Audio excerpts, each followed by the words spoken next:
Good evening. Today is Wednesday, July the 1st, 2026. I'd like to call the special Board of Selectmen's meeting to order. Troy Lemire. Kevin Bishop, Paul Marino. Paul Harrington. Todd Oshlashes. William Hester. Cheryl Heffernan McGuinn. And town clerk is right on, moving right along. We are streaming live on YouTube and on Spectrum Channel 194. Selectman Pozo will be here shortly. Please join me for the Pledge of Allegiance. I pledge allegiance to the flag of the United States of America and to the republic for which it stands, one nation, under God, indivisible, with liberty and justice for all.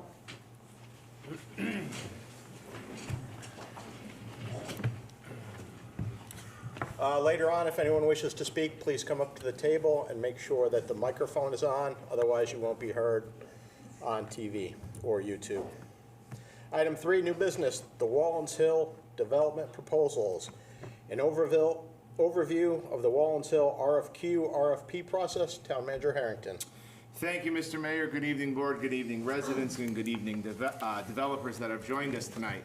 I thought it would be important to take a quick 10-minute how did we get to this process that we're here tonight? I think it's important to explain to our residents, to our community members, that this process wasn't just put together overnight. It's been going on for quite some time. So quickly, let's talk about Wallens Hill. It's 118 acres, town-owned property. It's 1 mile from downtown Main Street. The town acquired it back in 2015. It previously was approved for a 104-lot subdivision. If you remember back in 05, 06, 07, the housing market was on fire. And then 08 hit, and 09 hit. And houses were very difficult to move. So the town ended up actually taking the land and knocking down 2 of the homes that were actually built there back in 2015. This land has pretty much sat vacant for all that time. Prior town managers did try and put it out there and see what they could do. And unfortunately, no real good proposal actually came together. Prior Board of Selectmen, and I have to give a lot of credit to former Selectwoman Candy Perez, she had given the idea to the board that we should go and invest money and actually look at the infrastructure underneath the roadbed and see what conditions it's in. So we brought on Apex back in November 2025, and we had them assess all of the infrastructure underneath that road. We got a glowing report. We had an absolute glowing report. So this board, the prior board, we wanted to seize on an opportunity to create more housing, strengthen the tax base. I think you've seen, this board, prior boards. What do we need to do? We need to grow our grand list. Well, when you got 118 acres of land sitting up there with the infrastructure already under the road, the binder code of the road already up there, that seems like a pretty easy home run to hit, because the hard part is almost done, because all the infrastructure is already there. So one weekend I sat down and I created an RFP. I brought it to the Board of Selectmen. They tore it up.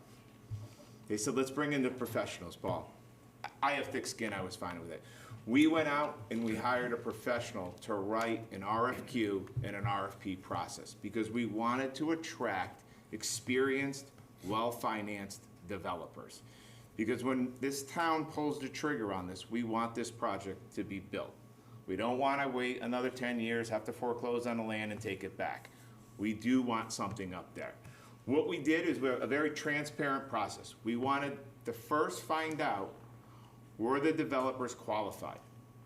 And if they were, we would push them on to write a proposal for us. You'll see that in a little bit. We did get top-ranked developers submit proposals. What was the evaluation criteria? We looked at, have they done a project like this before or larger? What's their financial backing? Do they have the wherewithal to pull this off? What is the benefits to the community of what they're proposing? And their ability to navigate the project through the concept all the way to build. And it's very important. A lot of people come in with dreams and, oh, I want to do this, and then it never actually happens. One of the greatest things I saw on social media is we put a trash can in front of a business. Happened to be second home. I'm going to say that a lot, so be ready on Monday. With that, we've gotten more interest, and we've gotten another trash can listed. But a resident said, it's great to see something go from concept to done. And I don't know if those were the exact words. And that's important, because I think a lot of people sometimes, when they look at government, think, oh, all this red tape and nothing gets done. So when we sit down and we look at developers, we just don't want to look at the concept. We also want to make sure that they can get this project done and we can grow our grand list. We had 3 responses that we pushed forward from RFQ to RFP. It was Stoneleaf, which will be our first presenter of the evening. Just if anyone's wondering how the order was done, I was removed from the order. We put 3 developers into a hat. At the time, we had 3. And we drew them out, and the first one was Stoneleaf. Garamel is our second presenter. And the Carabetta team, after we had set up the presentation, they sent us an email requesting that they're withdrawing their proposal. So tonight, we have 2 developers that are going to present their proposals to the town. By the way, this will be available on the town's website, this presentation. I just want to go back real quick. One of the things we've wanted to do from the very beginning is we wanted to involve the community. So that Apex study that talked about the infrastructure, if you click on that blue link, that's going to bring you to the Apex study when I put this up on our website. When you go down to the proposals that we all viewed, they're available on the website as well. You can click that button as well, and that'll bring you to the 3 proposals. Before I gave this to the community and put it on our website, gave it to the Board of Selectmen, we brought in Goldman & York to do an independent review of the proposals. They looked at purchase price, finance value to the town, housing mix, target market, grand list growth, future tax revenue, school enrollment, municipal services impact, planning and zoning, development feasibility, project strengths, risks, implementations, and considerations. That report's 10 pages long, is also available on our website. If you want the quick way, go right to this presentation. So you can see what an independent firm down in Hartford said about the 3 proposals that came in. They did not select the firm that the town should pick. They just gave their unbiased opinion of what each one would mean to the town. What are the next steps? After tonight, depending on the Board of Selectmen, if they require me to negotiate with the developers, we would take that. Before any decision is final, this still has to go through the town ordinances of town-owned land. The residents of the town will have the ultimate final say is if the town sells this land to the developer or not. So we're not going to bypass anything. This is still town-owned land, and it's still subject to all of the town ordinances when it concerns town-owned land. So the Board of Selectmen tonight, questions? We're gonna have a discussion afterwards. We'll see what the next steps are. We could go into negotiation, but I wanna make it really clear that this isn't just done. The residents will still have the final say if the town ends up selling this land or not to a developer. And last but not least, before we bring up the developers, I just wanted to wish everybody happy 4th of July. First up is Stoneleaf. Give us 2 seconds to unplug and plug in.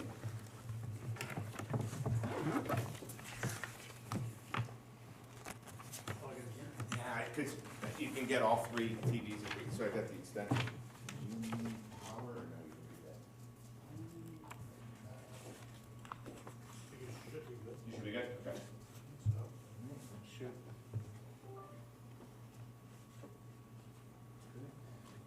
I'm gonna turn your mics on.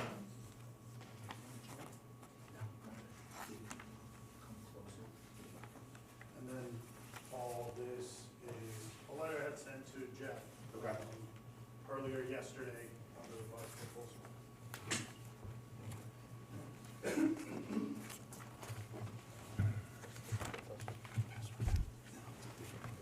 Looks different.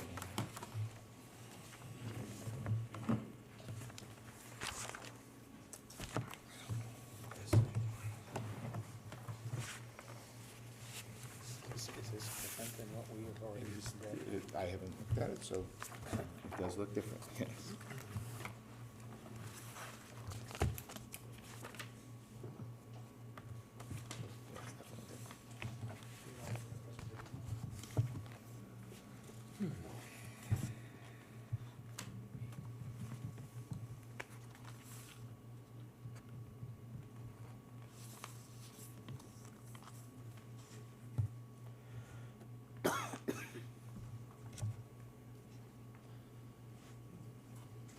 You're in a PDF. Are you presenting with the PDF or are you going to go in the PowerPoint? It's PDF, okay. There you go. Well, should I stand, face you guys, sit down for the microphone? Whichever you're more comfortable with, as long as you're close to the microphone, it will pick up your voice. Sitting is probably going to be the best. Close to the microphone. Mayor, town managers, Board of Selectmen, thank you for having us and inviting us over. My name is Juan Torres. I am one of the principals at Stoneleaf Partners and Stoneleaf Construction, a family group that's 3 generations deep now. And we believe right now Winchester has right in front of you the opportunity at Waylands Hill to make something that can be life-changing for the community, and we're here to say why we believe that what we're proposing makes the most sense for us and the municipality. I will go through the why of our work and what we do, the vision and scope for the plan and who we are and what we've done. And then I will let the professionals and the team go through the site plan, the amenities, and more of the detail into the community. And we can then take questions and answer any questions as needed. So before we start, I think it's important to know the why behind the work and the vision of what we do and what we see. For us, the vision for this community is a premier active adult enclave, a 55-plus community that's really geared around experiences, about providing the right product type for the market. We believe that the market right now is in high demand and there's low supply as it pertains to good quality luxury homes for retirees. But the biggest part behind it, it's not so much the houses, but the experiences and the life-changing memories that can be generated with these communities as we've lived at Silo. So why the 55-plus community? We think it's an ideal fit. We think it fits every metric. We let the area, the regional area and the land really dictate to us how we should approach the community and how to best plan for it and program for it. So we really believe that a well-thought 55-plus community that works on being light on the impact that is brought to the town, has fiscally healthy, it respects the rural character for the community, and it adds to the quality of life of the people that are coming in, is a win-win. We believe that'll be very little estimated school children coming into the community. We understand that that's a concern in the community. We had a similar situation in Amelia, New York with Weewatalk, and we addressed it. And part of the plan is to provide amenities for the community that are privately funded. So the HOA would maintain them. The HOA would be in charge of really taking over and upkeeping everything for the community itself, ensuring that the town doesn't have to stay on top of that. The project scope is 118 acres, as you mentioned. We believe we're going to do 100 homes and a complete community. The professionals go through all the details into the sizes of the homes, why the sizes of the homes, the amenities, what are the amenities, not the amenities, and then how we've worked to ensure that we protect wildlife corridors and really ensure that we protect open space, which is something we have worked in our communities in the past. I think it's important to know who we are and why we do what we do. So we're 3 generations, and it's one standard. It started with my great-granduncle down in Latin America to my father.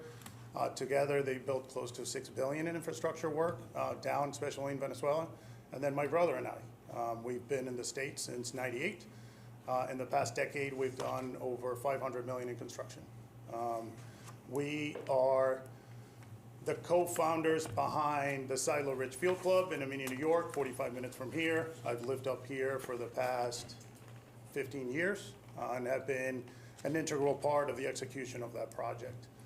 It's recognized as one of the most successful private luxury residential construction developments in the Northeast, 245 homes with 850 acres and 80% open space protection through a conservation easement with North American Land Trust. We're also working on the Highlands development. We've been working on that for the past 5 years. It's another 1,000 acres that we own in Amelia, New York. There we're trying to do 35 deed-restricted farms. So we believe the land should be protected, and it should be protected in perpetuity for agriculture and open space. And we believe that there's a potential to create a very unique community there. It's been a long permitting process, but what we are proposing is over 90% of land deed restricted for agriculture and open space in perpetuity. You might ask, why deeds, not conservation easements? We did conservation easements at Silo. We like them. The deed allows the town and the owners to make adjustments unanimously if it's needed in the future. So I don't know what's gonna happen 50 years from now or 100 years from now, but if the town and those owners wanted to get together and make a change, they actually can. So that's why we've gone that way. And we've built an array of custom homes in the area, Dutchess County, Putnam County, Litchfield County, and Sharon, Connecticut, Lake Warramug, and those areas. Now, the main question is, hey, why do we do this? For us is to create endless memories. It's not about building a house. It's about places where families can, within a community, build generational memories with their kids and their significant others. That is the goal. The goal is for people to create connections. What we do is we develop and build well-crafted, purposeful properties.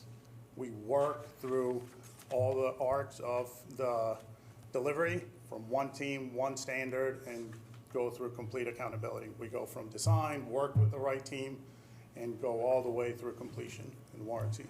And how do we do it? The right site, the best team.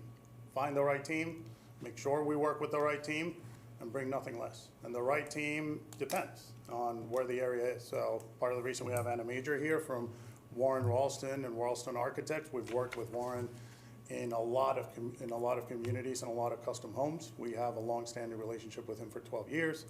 And we've done beautiful homes. We've done planning for communities, but Warren also understands the limitations in construction. He owns a modular company that's doing luxury builds for down in the Caribbean, especially to accelerate the delivery process and find ways to really maintain quality, maintain luxury, but accelerate speed. So that's something that we can try to see if we can bring into the table. And we have Bill Sampaglione, sorry if I said that wrong, from the PAC Construction Group.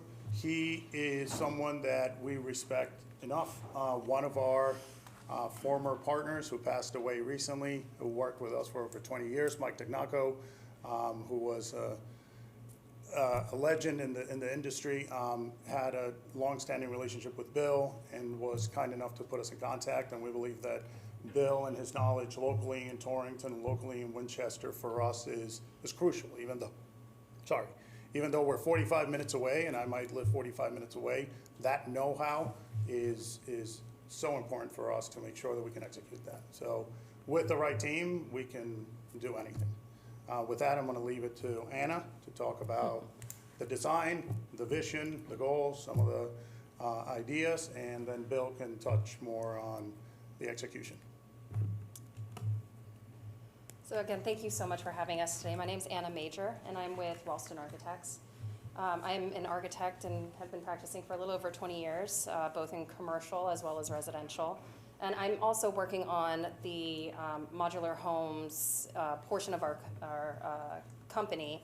And so I have a pretty vast knowledge of how to bring that type of home in a luxurious way and make sure that we are still hitting targets that we need to hit. This neighborhood, I think especially, the scale of the homes, the neighborhood itself, bringing that sense of community and weaving it into the fabric that already exists in Winchester and the town of Winstead. I think it's so important. We have, in our proposal, we have 100 homes, and those homes gearing mostly 80% to the 55 plus community. We also have 5 guest cabins, and so because these homes, when you're hosting for Christmas or when you're hosting for any of the other holidays or events, the family will be able to rent these smaller guest cabins, and that would help to bring more people to the community as well. I think the character and the quality of life, bringing that wellness, what's the most important thing to all of us? It's our health, and making sure that that is brought into the community with running trails, with hiking, with a gym, with ways to enhance our lives through health and fitness and wellness. Bring together the community because everybody wants to be together. You know, we want to have a sense of belonging, and we want to make sure that the community brings that to this town as well. Coming out here for coffee, the breweries, the restaurants for dinner and with your family, with your spouse, whoever it might be. And then bringing also that sense of connection to nature. The rolling hills, the tree line, we want to respect all of that. We want to leave the natural wetlands untouched and make sure that we have that flora and fauna that already exists there. We want that to continue to thrive. There's the beautiful lake, I mean, incredible, and just having that connection to the lake and having connection to water. And the environmental responsibility as well that we want to bring into the community and just make sure that we, you know, respect the nature and respect the area, and we want to preserve a lot of that open space. You'll see when we walk through the site plan that we have the homes spaced out in a way that allows the homes to breathe, to have privacy, and to have a lot of natural light. Pervious surfaces, and bringing, you know, health and safety through the design, especially with the 55 up community. So going into the site plans, you'll see here we have the community site plan, and the first thing I hope that you notice is the amount of green space and that preservation of green space. The houses are spaced again so that we have that sense of privacy, but also the natural light and the natural green area around each home, while still maintaining that level of community and that connection through the existing infrastructure. We have the community center and the amenity spaces central to the entire community so that everyone has an equal opportunity to work with it and to rent out the community center, to go to the tennis courts and the pickleball courts, to use the open pavilions, and to use the garden center as well. We have trails that are interweaving throughout, you know, the preserved wetland areas, and connects the neighborhoods in that way as well. If you could go to the next one, please. Can I just ask one quick question? Sure. What we've been reviewing for the last few weeks or months since you gave it to us, and then this letter says there's been several changes. Are what we seeing on the screen what we've already been looking at, or are there changes in the layouts and the buildings and all of that? There's no changes to the layout. It's remaining relatively the same. We wanted to add more images and another site plan so that you could see a little bit more of a breakdown of what each plot would provide to the community. And so in this one, for example, I don't think you've seen this layout quite yet. This does show each home broken out into the different house type. And again, this is not set in stone. We've talked about a fourth house type as well that has not been introduced into this presentation yet. And it is possibly a larger footprint, 2,000 to 2,200 square feet. Whereas these homes that you see in the yellow, brown, and orange are ranging between 1,500 and 1,800 square feet. If I can just ask a question. In the prior, can you put the prior map up there? Of course. So that's different than what we have in our books. So there's a 17 in the middle of the green There is. space. What is that? That's the existing wetlands. So that does exist in the current map. I just wanted to, you know, put a dot on it I so just that you can't could, read what number you could 17 see where it is. Yeah, I think my yeah. question, and Cheryl, if I may, was, as we're going through this presentation, it would be helpful to know when you say our most recent strategic discussions, we've completely restructured our proposal. Is that financial restructuring only, or have there been design changes? I guess it's. So we submitted a proposal to Jeffrey on Friday, and we sent the memo in again yesterday, and then that specific memo is pertinent to the acquisition of the property and how we plan to work on the acquisition of the property. The So we design changed it. really hasn't changed? Not It's- much. It's financial? Yes. Okay, thank you.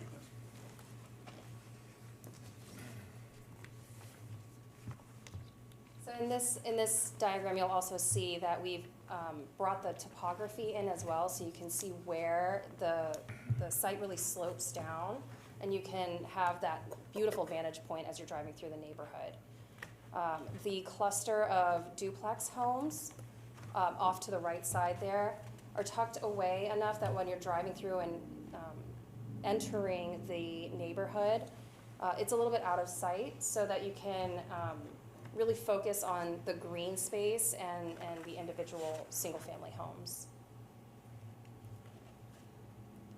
Moving into the amenities, this section you may not have seen most of these images. These are a cluster of images that I'm going to walk through that will show you a little bit more about what we're envisioning for each of the amenity spaces.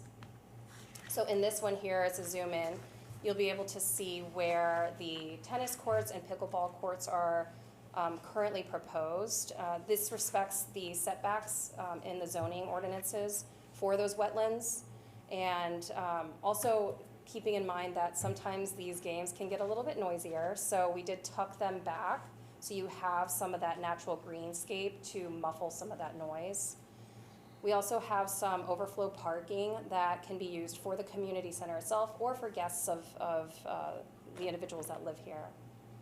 We're thinking in like more pervious surfaces for those versus impervious surfaces, so a little bit less taxing on the Is the plan to landscape. allow any on-street parking? Yes, definitely, yes, and sidewalks as well. So very, very comfortable for a person who wants to walk around or bike around the neighborhood, but also allows people to have guests over without having to worry about where they're gonna park. And we also have 2-car garages currently planned for each of the homes. So again, going into recreation and wellness, you know, we're thinking about how we live and how we want to live in the future and really like prolonging our lives, right? And so we want to think about what sports, you know, would be popular, would want to be part of this community. Again, bringing in the lake and having that available for people to use to fish and working out at the gym, even using the community space in the pavilions for possibly some yoga classes, and just becoming a little bit more connected with nature as well. The community gathering space, there will be a rentable community center that people can rent in the community and their guests could possibly rent as well, bringing an additional space that even in this neighborhood, in this town, could possibly utilize. That could be for baby showers, for retirement parties. The community center also could host, as part of the HOA, game nights, movie nights, and then introducing, you know, a fire pit and somewhere for everyone to congregate and have barbecues and potlucks as a community, I think would be incredible. If you could go to the next one, please. The connection to nature, especially in this area, I can just see as being so important. Really having those hiking trails and biking trails, the community garden where you can plant together, be together, grow together, growing flowers, picking them for your home, for your kitchen, and just having that really connection and bringing even your families there to be able to walk through some of these trails and some of the networking. The community center would be a 2-story space. The main level that you walk into from the front would be the rentable space, and you'll see that in the next slide in a minute. And then on the lower level would be the gym, and that would open out into a patio that could be used for working out. It could be used for a fire pit and for just gathering together as a community. And then if you go to the next one, we're introducing a lot of natural materials with this one, just so that it becomes part of the nature of that space and of that neighborhood. And so you can see here, the main level would be that community center, big open space, rentable, again, hosting multiple different types of events. So going into the individual homes, really that New England charm, the beautiful gables, the materials that we've chosen, speaking to that traditional feel. It's just quaint, beautiful, and big porches where you can picture someone sitting and having a chat with their neighbor. So we have a series of single-family homes, which I would love to walk you through. These are mostly focusing on single-floor living. So again, with a 55-plus community, important to have the main bedroom on the main level. And so as you walk in, you can have that part of the home and of the layout itself. This is a rendering of 3 home types that we're proposing. And again, the materials, the finishes, we can propose multiple different styles, so that way they don't feel so repetitive, and then we can have 2 to 3 different types of homes and different materiality for each of the home styles. So the single-family home A, this is a single-family, single-level home with an optional basement. You have 3 bedrooms, and this is an 1,800 square foot home with a large open space for kitchen, dining, and living. And in this also, you'll see that we have the big front porch as you walk in, and the inviting foyer. Emphasizing again on this one, the gables, the roof that has the dormer windows tucked in, and giving that really intimate, comfortable feel. Single-family home B, this is a 2-bedroom, so a little bit smaller of a footprint, 1,500 square feet, again with an optional lower level, and really celebrating just the feel of the material and being able to have the smaller footprint for a bigger yard. And then single-family C, this is one of our bigger footprints, and this is a three-bedroom with the main bedroom on the main level, and then a second level with the 2 additional bedrooms. Again, optional basement for this one too. The way that the land slopes, we would really like to make sure that we respect all of the existing hillsides, and some of those will allow us to have some really fun walkout basements as well, and have that lower living ability, and have maybe a rec room down there or something where you can introduce even more space for these individual homeowners. The duplex style homes are married together, and if you could go to the next slide, please. We have one layout with 2 different facade options, and again, we can introduce more, bringing in some additional colors, additional textures. So this first elevation that you're seeing, really the only change that you're going to see between the 2 slides is the colors of the elevation and the precedent images associated. Bringing in a little bit of richness with the color, and having, again, that big front porch. With the duplex homes, the front of the home is facing the main street, and there's a private street that would access for all of the garages on one side. And so that way you're not facing the garage as you're driving up to the home. Having a little bit of a darker materiality in this option as well. And then we have the cabins, which I'm super excited to show you, because I think this is so unique to this neighborhood that when a family does host their children or their extended family for any kind of holiday or event, we have this available for people to rent out. And this does introduce essentially an apartment. So you have your own kitchen, your own living area, your own bedroom, your own bathroom, and your own space to spread out. So you have the ability to have your own yard as well. So you could be a short-term one-night stay, or you could be a little bit longer, 1 week or so, just stay with your family.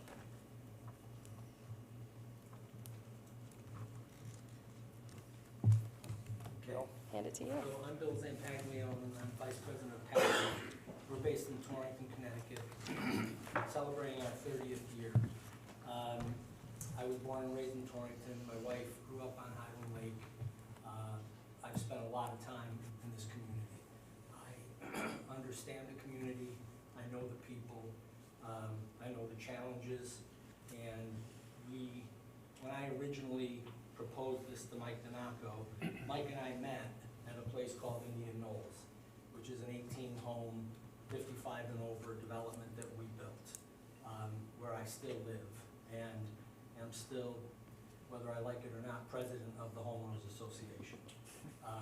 To give you an idea, people said to me, why in the world would you keep a house and live in a neighborhood that you built? People are gonna drive you crazy. And my answer to that was, if you build a quality home, you won't have any problems.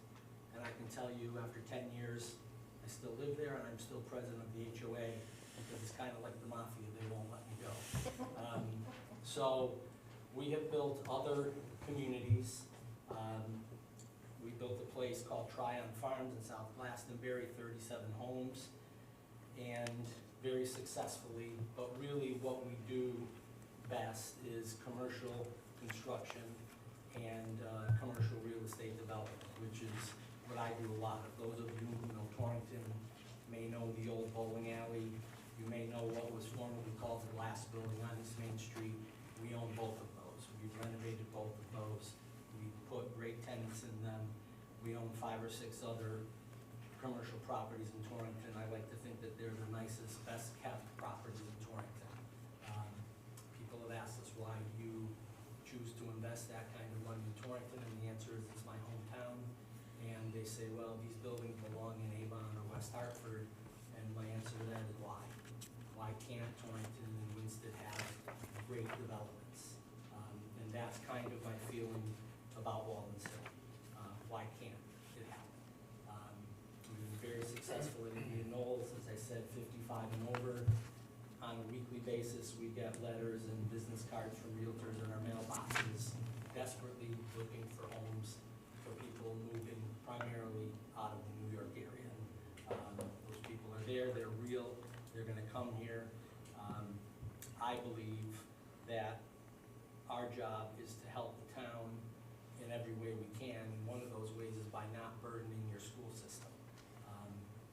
The fact of the matter is that Board of Education and school systems are doing a number on a lot of towns in their budgets, just plain and simple. How that gets figured out, I don't know, and it's not our job. But I think that we have a great proposal. We have a great pool of local suppliers and subcontractors. We are boots on the ground, 7 miles down Route 8. We are very involved in everything that we do. And there's no way I'm gonna live in this community for 66 years and do anything that's gonna jeopardize that. I'm never gonna have to drive to Winsted and worry about seeing anybody here and ask, what the heck did you do on Walden's Hill? Just like Indian Knolls and Bantam. I go home every night, I don't have to duck, I don't have to avoid any of my neighbors. So just to give you an idea, PAC Group annually does about $80 million worth of construction, and we own probably about $80 million worth of real estate in the Torrington area, Litchfield County. We've been fairly successful. I know these guys. Stoneleaf is a great company. Mike Donaco was an amazing guy. He's a huge loss to all of us.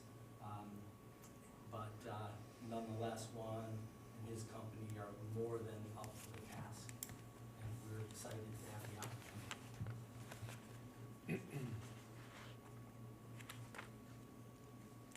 Do you want to take questions now, or you want to do questions after the second?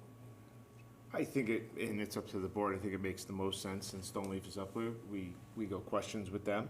I think so. Maybe take a 2-minute break, we'll reset the deck for Garamel, but I think this is the time where, the board, we will have a discussion on the agenda after both presenters, where you all will discuss, but if you have questions for Stoneleaf, by all means, now's the time to ask. Questions from the board? I do. Paul? Tell me a little bit about the duplexes in particular. How are you going, are they going to be sold as condominium-style units? Each side will be, or each unit will be sold as a condo? Are they being sold as a building where I would buy it and rent the other side? Are they going to be kept by you and going to be rentals? Let's understand a little bit more about those if we can. That's a great question, and it's for us to finalize and figure out during the site plan process. Ideally, we would sell them individually. So as a condo, each person buys each individual duplex. Because in one of the proposals, it talks about it's 80% 55 and over, and then 20% any age group. And I guess what I'm wondering is, are the duplex targeted for those other age groups? The 3 styles of homes are pretty self-explanatory, right? People are gonna buy those, live in them. But I'm just curious, what's with the duplexes, what's the thought behind it, and what do you expect them to have happen? I know you're talking about selling them as condo units, but what do you expect? So, great question again. The 80%, it's based on Connecticut law for the 55 plus. If we want to raise that percentage, we can have conversations through it as we go through a site plan. The duplexes is to add a different product type to the community. We lived it at Silo. At Silo, we have 70 condos. We are basically targeting New Yorkers, and we thought these are gonna be tough to sell. And they've actually been some of the most successful product for us. There's a lot of people that do not want to maintain property.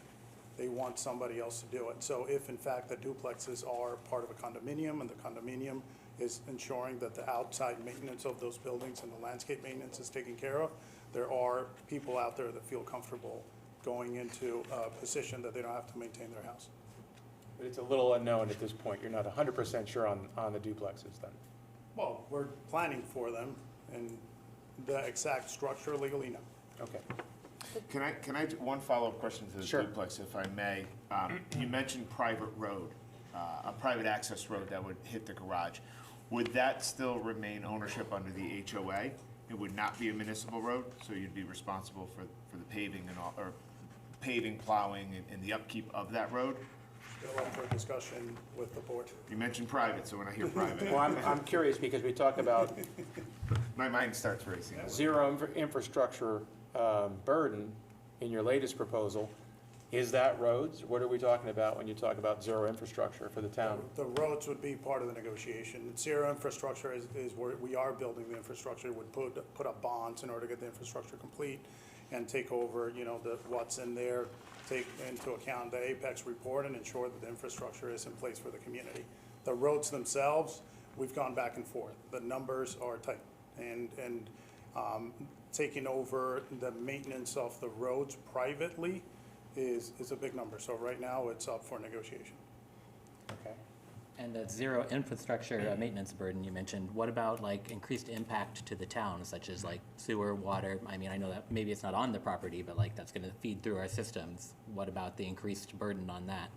I'd imagine the owners would have to pay for water and sewer as per municipal systems. But I mean, if we have to increase the capacity, like at our, sewage treatment plant and et cetera, I'm not sure where we are, if we can we take on that right now? Absolutely. Yeah. We've All right. extended into Barkhamsted, so there's plenty of capacity at both plants. Okay, great, thank you. Other questions? Yeah, Go ahead. you had your 2. I only get 2? No, but I want to get one in. Go ahead. I just want to go over this because I'm a DPW guy. So the road is going to be it's going to be turned over to the town. So the town's going to be responsible for the road maintenance, plowing, and maintenance of the road. The HOA is going to be for anything outside of that line. Okay. What about mowing and all that? Is there, I don't know how you guys, because I just went through it in Norfolk with a development, and they wanted me to like plow their carports, and I said, I'm doing just the road and no maintenance, no mowing, we don't do any of that, so. I'd imagine mowing in the right-of-way would be the HOA, and then every lot would be the responsibility of each owner.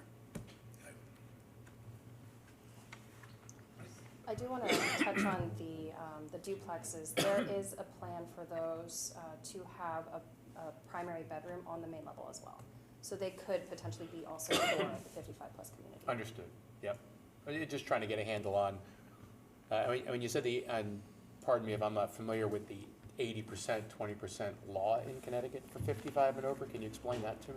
It's under HOPA, it says for a 55-plus community, at least 80% of the units should be resided by 55-plus. At least, so you could do Yes. 100% then? Yes. Okay, Yes, all right, and there's that's- no restriction above the 80%? Correct, and that's again, part of the conversation during the approvals of, do we want to, with the town, work together and say, hey, let's leave 20% open, or do we want to make it all 55 plus? Ideally for us, and part of the proposal, what we're doing is we don't just want to buy the land and say, hey, this is what we're slapping in here. We want a collaborative effort with the town and understanding that you all live here, breathe this way more than us.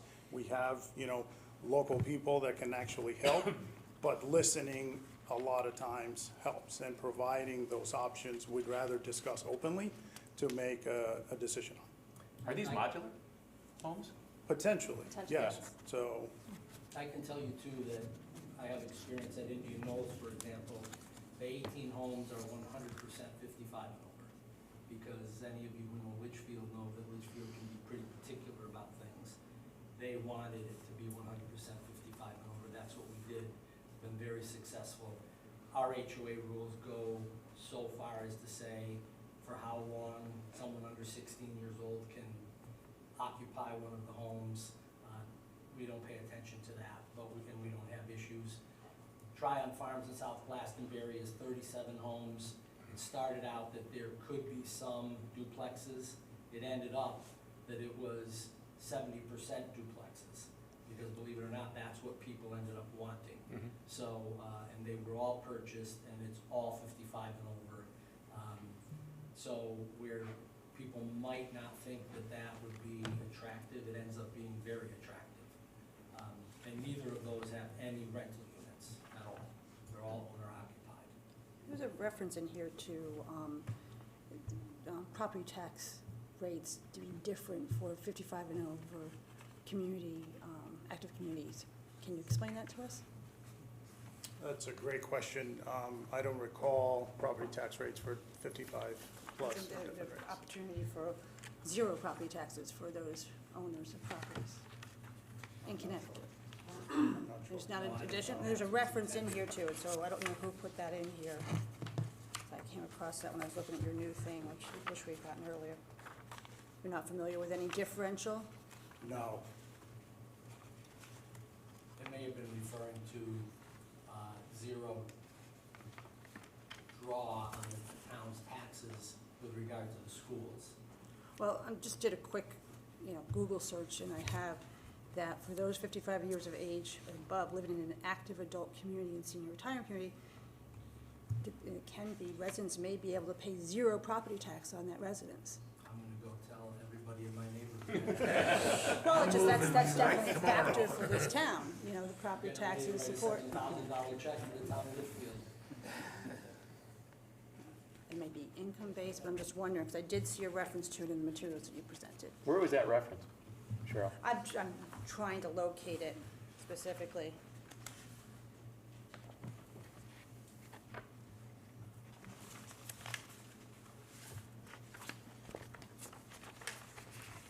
Well, she's looking for that. Other questions from the board? So I love the cottages, by the way. I think those are really cool. What is the plan? The HOA will own those and rent them to residents only? Or their guests. Oh, yeah, so guests or family, but Yes. they're not market rentals. Correct. It's a great way for families. It's worked out at Silo where as you want to invite family members and maybe they're going to stay a little longer. Maybe they're going to stay a week and, you want a little more space, or maybe you have a smaller home. You can rent the cabin, have them stay there. They have a little more privacy and you don't need to maintain it all year round, so. You mentioned in here also that you've got phase 1, 2, and 3 and some very specific dates on those, and you've also put yourself in a position where if that don't meet those dates over a period of time, we get to acquire the land back, right? Did I just read that in here somewhere? The project that the two big projects you were referring to, not so much the farm, but the other one, how soon after purchase did you actually start building on that one, and what percent's complete, and how long's it been, I guess? So to explain our commitment to the town, we started approval process in 2003. We got approved in 2008. We held through the land until 2012. We brought in Discovery Land. Took 4 years to get through, to go from 700 units to 245. We started in 2016. As soon as we got approvals, we kept going. Right now, we're about 60% complete. There's about 140 units of the 245 complete, and we are still on it. Okay, thank you. Did you find it, Chair? Trying to find it, I'm not. I never even heard of it, so it stuck out of my mind when I was reading it. So What we have seen in terms of facing is you have to be able to adapt over time. Hopefully, you know what, we sell 100 units in year one and it's great, and then it's a matter of Bill and us executing. Markets change, demand changes, products change, and you have to be able to pivot and adapt. And that's one of the things that at Silo we've been able to do is as things grew organically and people may be pushed, we had townhomes originally designed at Silo, and we ended up scratching them and made them into condos because we knew it was not going to be a good product, or, you know, people ended up building bigger homes than what was anticipated. So for us, in order to be able to face, adapt, and adjust is critical. The main thing behind our proposal is if in fact it is successful and we are being successful, that the town is also being successful. So that's why we created that tiered big system. Yeah, so this that you've given us here, I mean, we just received it now, and, you know, it's pretty big changes. Can you, you know, can you walk us through what these changes are as far as the financial, you know, aspect of acquiring the land and all of that? I mean, I've tried to read it while we were talking here, but we just got it. So I think the public would like to also hear about Well, that. so we wanted to go through the vision, wanted to put in there our understanding and the importance of being as light as possible in burning the town and impacts on the town. And also put into context what we think could be the returns for the town long-term if we work together. So we simplified the fee structure, basically based on number of units. Also created a clear strategy for an out if things are not working out. And we upped the first purchase price to obtain the town. The town property.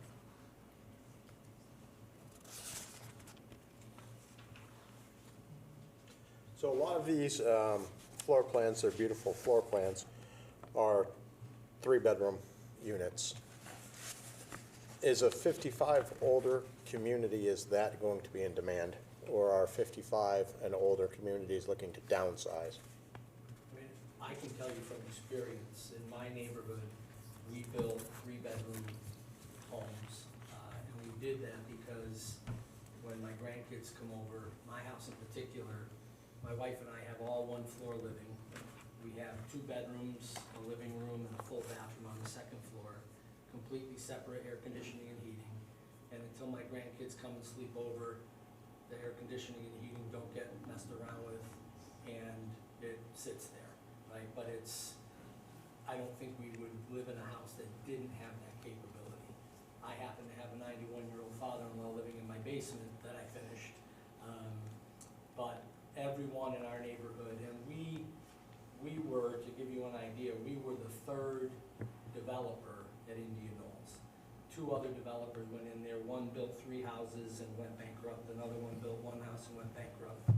We bought the neighborhood from the bank and built the last 14 homes. We changed the model of the homes to what Juan was saying and listened to what the buyers wanted, right? And that's very important. You can build whatever you think is gonna be great. You can build whatever the town initially thinks is gonna be great. At the end of the day, you're gonna end up building what people wanna buy and live in. That's the reality of the Right. situation. So pictures are great, concepts are great, but at the end of the day, the people with the money are gonna dictate what you're gonna build, within reason, right? Litchfield, whether you can believe it or not, when we bought it, luckily for us, they had the experience of having 2 people go bankrupt. We went in and said, rather than you guys approving certain houses on certain lots, we'd like you to approve any one of these 6 houses that will fit in this box on each lot. And we ended up selling and building them literally within a year, because that's what people wanted. They wanted to choose, and they ended up basically picking, I would say of the 14, 8 or 9 of them are what's called the Litchfield model, which is a 1-level walkout basement, doesn't even have a second floor. Mine in particular does have a second floor, but it has 2 bedrooms, full bed, 2.5 baths. But to your guys' point, that's what people wanted. We want 1 spare bedroom. we don't need 2 spare bedrooms, right? So, I think it's important for you, and I wouldn't presume to tell you how to make your decision. I think you have to get comfortable with the people that are gonna be in it with you for the long haul, have the financial capability to do that, and adjust to what the town needs and what the buyers want at the same time. And we had a similar setup at Silo where we had 8 different models pre-designed and they could be interchanged in any of the lots. That would be the plan here. One of the questions that came up, and Anna mentioned maybe a 2,200 square feet. And part of that is seeing some of the market out there, some of the other 55-plus communities, listening to Bill, and perhaps people might want something a little larger. If we plan for it, know it, and are able to interchange, or at least prior to allowing people to make the decision, will give us more flexibility and be more dynamic to market conditions. I did find the reference. It is in the last page of your book. It says, all state tax laws for active adult communities shall be followed. So I don't know if you have an explanation for that, what that entails. Well, for us, we'd follow all state Connecticut tax laws. I don't know, and we'd have to confirm with council what the law that you're mentioning is. All right, so you don't I know have not heard what of you that. referenced? You don't know the details of what you referenced in this proposal? No, it's a general reference that we would comply with all state Connecticut tax laws. Well, I would agree with you if it was all state tax laws, but to add to that for active adult communities makes it sound like there's something special. And I was just curious as to what you're referring to. Not aware. Okay. Other questions from the board?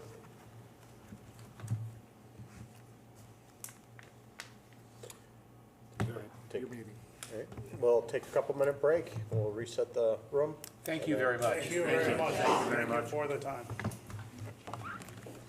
Shut your mics off, please.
We're back in session. We're on to Garamel Development Group proposal. Take it away. Just the button right there, yep. Good evening. I'd like to thank the board, town officials, and all the residents that came out today, allow us to showcase our presentation again. We are here to go walk through what we've presented. We're not going to vary from our original proposal. We believe that our first concept, which we developed, will be sufficient enough to help the town of... Sure. Okay. We believe our proposal is the right fit for the town of Winsted. We believed that back in April of 2025, and we believe that today. And I am going to walk through our parameters of our proposal. As far as the architectural details and the layout and how that concept was developed, I'm going to leave that up to Laura, and she will follow me. But first, what I want to do is I want to introduce my team. Right? A project like this requires a lot of people and a lot of collaboration. But I want to introduce the core people in this group, and these are the people who made this vision happen. We refined it, defined it, and what you see today is the result of the hard work of these people. On this particular slide, I intentionally left off their titles and their career choices because I don't want you to know them by that. I want you to know them for who they are and what they are. In fact, most of you know all of them. Dina, obviously you guys know, and whoever don't, she's my significant other, my sounding board, and a major task slayer. In fact, she listens to all my crazy ideas, no matter how I say them or how I put them, and how I want them done, and when I want them done. And then she quietly listens. She's patient, absorbs it, changes it, spits it back out, and makes me believe it was mine all along. And she's extremely valuable to me, this town, and most importantly, she believes in everything we do. Annie, I don't think there's anyone in Connecticut that doesn't know who Annie is. But what a lot of people may not know is that not only Annie is a real estate expert, she's Winchester's #1 cheerleader. She's a tireless advocate for its betterment, and she's the best networker I've ever met in my entire life. In fact, it's our introduction to Annie is the reason why we are here today. Last but not least is Laura Peary. Laura is our architect, but she's actually a remarkable woman.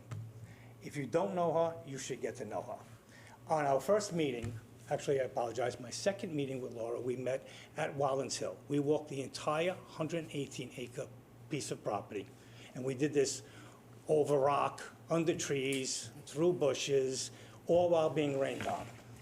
All day long, she tirelessly landscaped the whole property, and at the end result is what you see in front of you. And we are proud of how that happens. We believe our community evolves from within and not it's placed up on top. But this piece of property is not just about a housing development. We have our concept, and I'm going to go through it in detail, and I'm going to explain why it's the best for our town. But the truth of the matter is, this is really about the future of Winsted. This is about how this community impacts the future of Winsted. Not today, not tomorrow, but 30 years from now. We planned on building, which you see in your proposal, a pretty diverse, multi-generational complex. We have provided residences for all age groups. We need this community to accept all age groups. An aged out or elderly community is picturesque. It does not provide the necessary needs Winsted has. What it does actually is it skirts the issues Winsted has. Cheryl noticed, and she's 100% right, because anyone that does a Google searches, there are tax incentives for people who are 65 and older. They're not easily gotten, and it's not blanket, but they're there. If you are under 55 and you own a home, they don't exist. You have to pay full tax. The community we're proposing will pay full tax. The community we're proposing does provide a bigger customer base for the town of Winsted. They are going to use our services. They're going to dine in our restaurants. They're going to attend our schools. The diversity that our proposal brings to the town is paramount in keeping this town moving forward. I know one of the things people do mention is that the school system, anyone who has been to school town meetings and see the schools, we know that's a contentious point. Can you please go to Gorman and York? Okay. But you guys paid for a study done by Gorman and York. And the thing I want to point out, which is very important, is that the declining arrow on the right-hand side, you guys could just look at the screen. So it starts at 2006 and ends at 2005. Our school, 2025, I apologize. Our school enrollment has dropped consistently for 19 years. That's 2 decades. If we continue to build age-restricted communities, how do we reverse that trend? I actually think that their proposal, which I think is fantastic, it's beautiful. I love the architectural renderings, I love the concepts, and I think it could be built there, and I think they're more than qualified to build it.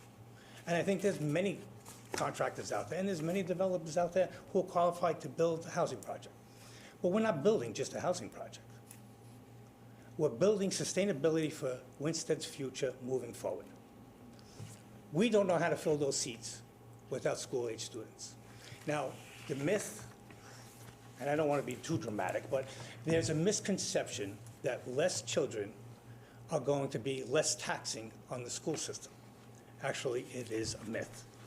Because 99% of Winstead's budget, and you guys know this, you fought through this, their school budget is rigid and unflexible.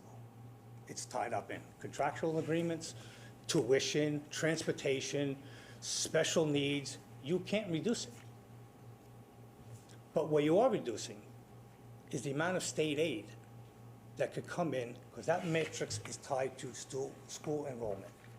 With less students, you will receive less money into this town from federal and state subsidies.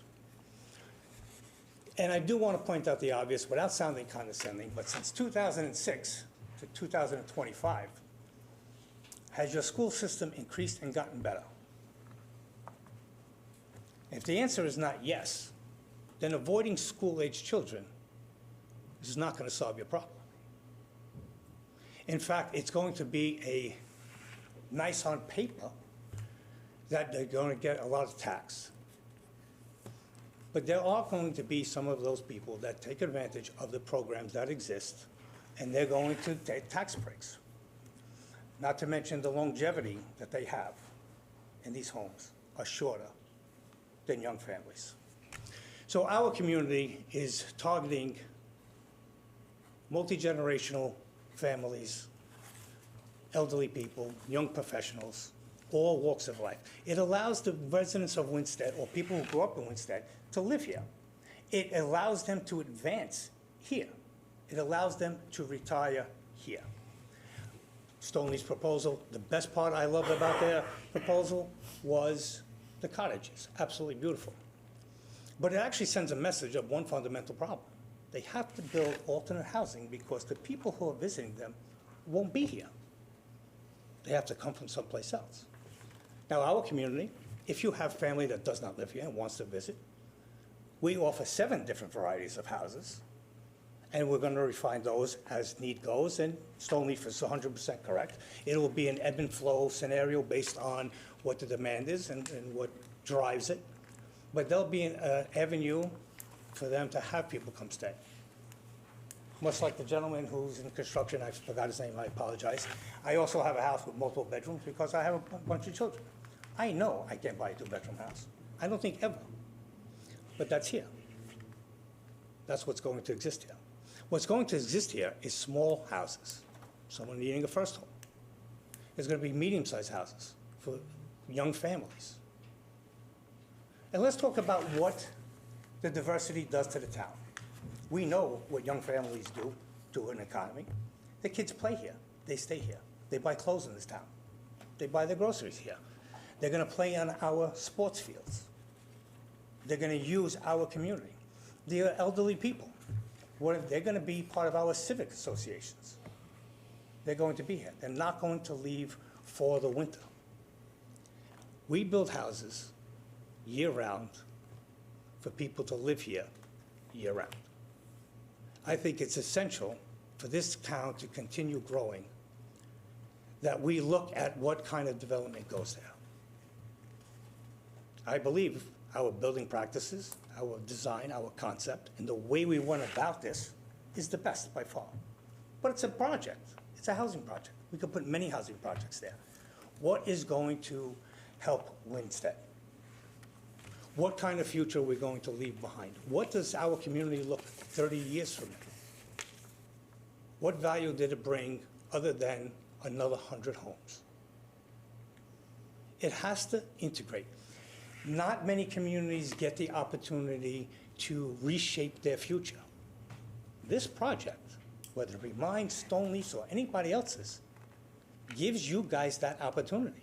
It gives you the opportunity to look and say, how do we make this beneficial for us? If this was a private sale, you'd have no control. They'd build what they want. And you're gonna get what they want. And know it's gonna be profitable for them.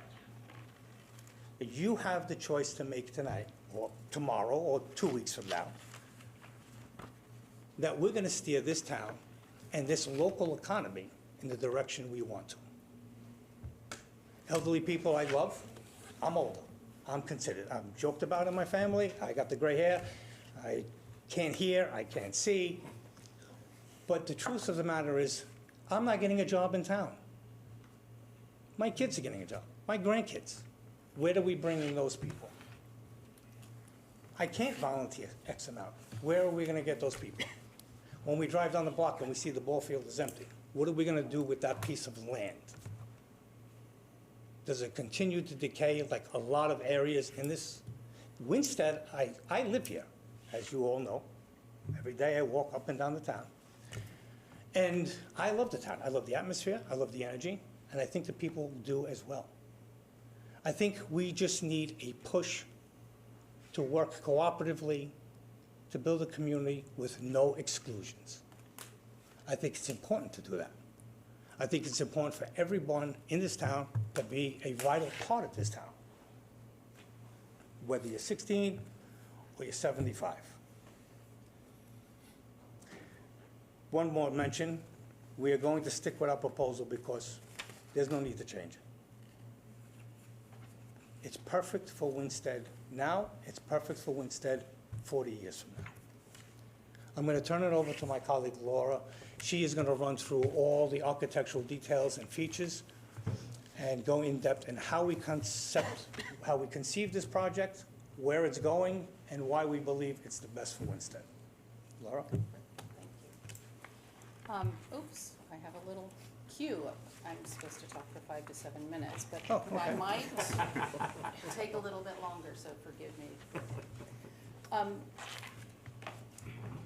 There are two ways that towns grow. One is through commerce. We find a location where there's a river, where there's a roadway, where there's agriculture, and a town grows up organically from that. That's one way a neighborhood grows. The other way a neighborhood grows is the case that we have where land changes use, there's a population need, and we create a neighborhood out of something that used to be something else. It's very important to us when we start thinking about how we transform a place from one use, agricultural in the case of our site, to another use, to think about what can inspire that same sense of connection, that same sense of place, of belonging, that we all know from towns that grew up in traditional ways around commerce. And so we like to think about place-based design, or designing places on purpose, as the root of our mission. And when Jerry came to us, we took his vision and it linked exactly with my own firm's concept of place-based design and making places on purpose. And what does that mean? Making a place where people can have those wonderful memories, tell stories, and grow their families there and prosper. So we're taking the making the place on purpose strategy here because there's no economic center in Wallens Hill, right? It's all residential. But how do we keep that same, as you see in the image here, the sort of same inspiration and character of the downtown with the sort of rural agricultural piece?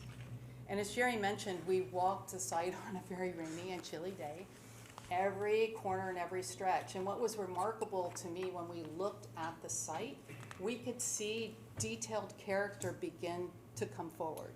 It wasn't us placing a map on top of it, although sustainability is important to us and infrastructure is already in place, so certain things we take as given, so the roadway structure was given.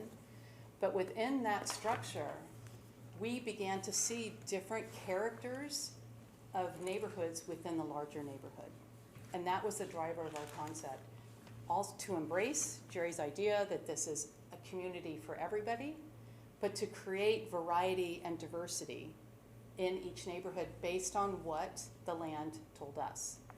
So we saw remnants of a meadow where there's perching water, right? Creating wetlands and other things. There's perching meadow at the lead part of the site. There's rock outcroppings in the middle, and we named that sub-neighborhood ledge to really integrate and contain in with what the geography and the geology of the site was telling us. We see a heavily wooded site to the right in this image, which we divided into Knoll and Glen, two different ideas of a wooded neighborhood. And then Ridge, of course, furthest to the west, which has these amazing sweeping views to the foothills, right? And so we took the inspiration of the land, of the place, and tied our design response to that. So using what exists, the infrastructure that's there, what the land told us, and then being sensitive to that in our design response. Now I want to step back 1 second and just say two things about our philosophy as a designer, as an architect and a planner. We are focused on regenerative design. Really quickly, regenerative design means creating everything that you need on the site to support that site to the greatest extent possible. We live right now in an extractive design economy where resources come from all over the world and they have to be tracked and shipped and everything around.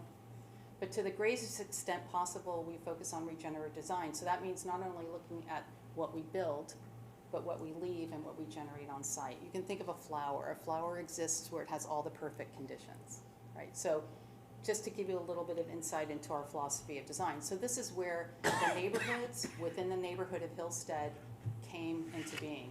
And what creating those zones within this ecosystem meant is we could focus on character differentiation while spreading different residential types throughout every neighborhood. We didn't concentrate duplexes here, single families there, townhouses here, but they're dispersed throughout the site.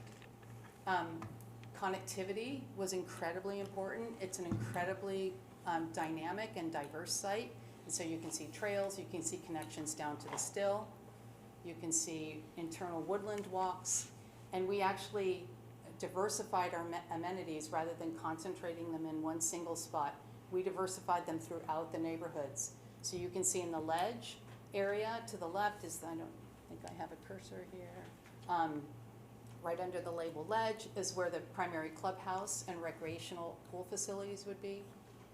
To the right of the retention area in the center, which we turned into part of the walking trail and observation nature experience of the site, we have a greenhouse and community garden.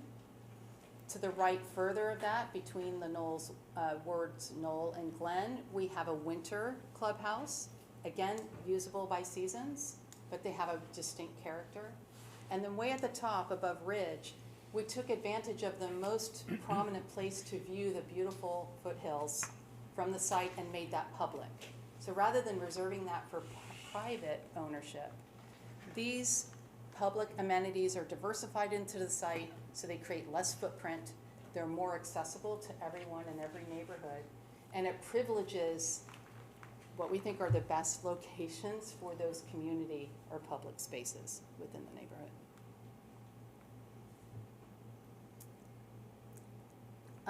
As part of our designing regeneratively, we design not only for impact from this placemaking, places on purpose point of view, but also healthy environments, low energy, and of course, the resiliency, right? That they are regenerative in and of themselves, and that's literally the built environment, but also generations.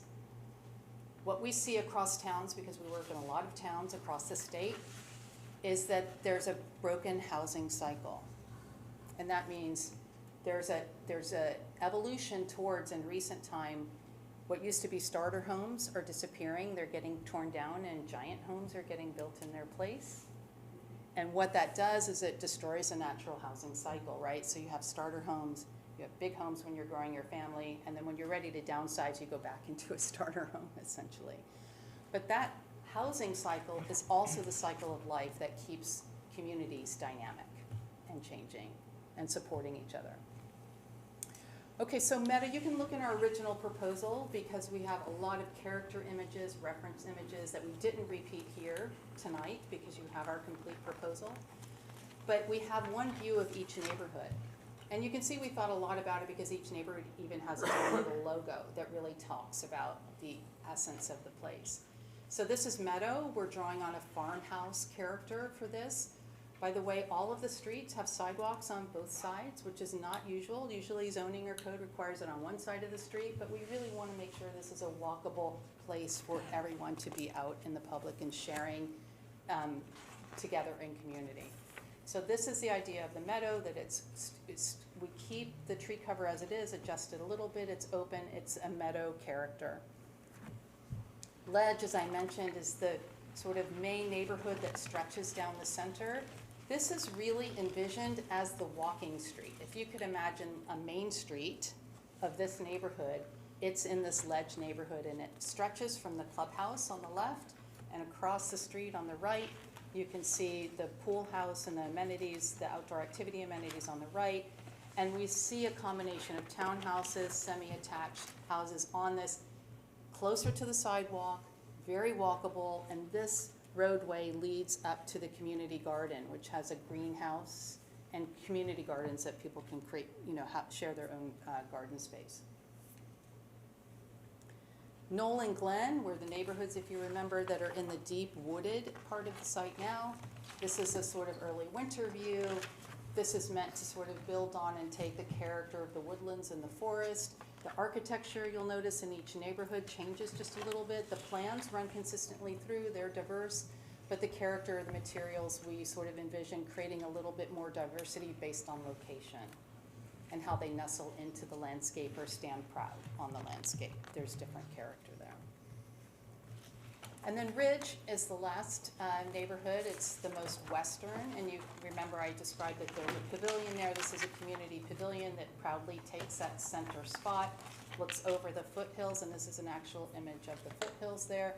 And some of the larger homes, there are a few larger 4-bedroom homes, are in this location, sort of capturing these views, but there's also semi-attached homes in this area as well. Our intent was not to exclusively create a type in one zone and therefore sort of create zones of homogeneity within the community. Like, it's great to have a big house next to a semi-attached house and all of the variety and richness of life that people in a different housing cycle can share together in the same neighborhood, walking on the street at the same time. And I'll just say, one of my favorite memories growing up is my uncle was retired and he was the jack of all trades, and everybody would ride their bike to his house to have him fix it, right? Or the tire popped or something like that. So having a neighborhood with people from all age groups all contributing to the quality of life is really the theme that Jerry brought to us that we then brought into form.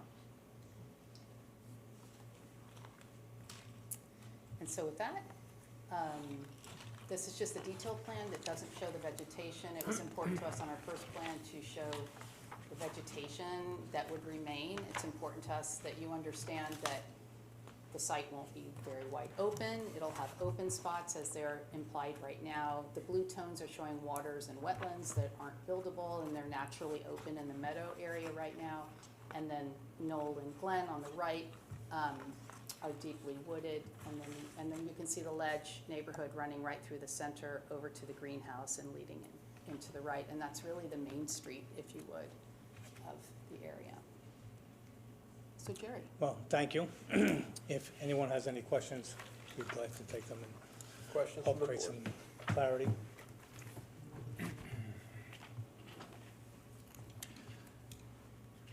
What other types of projects like this have you guys done?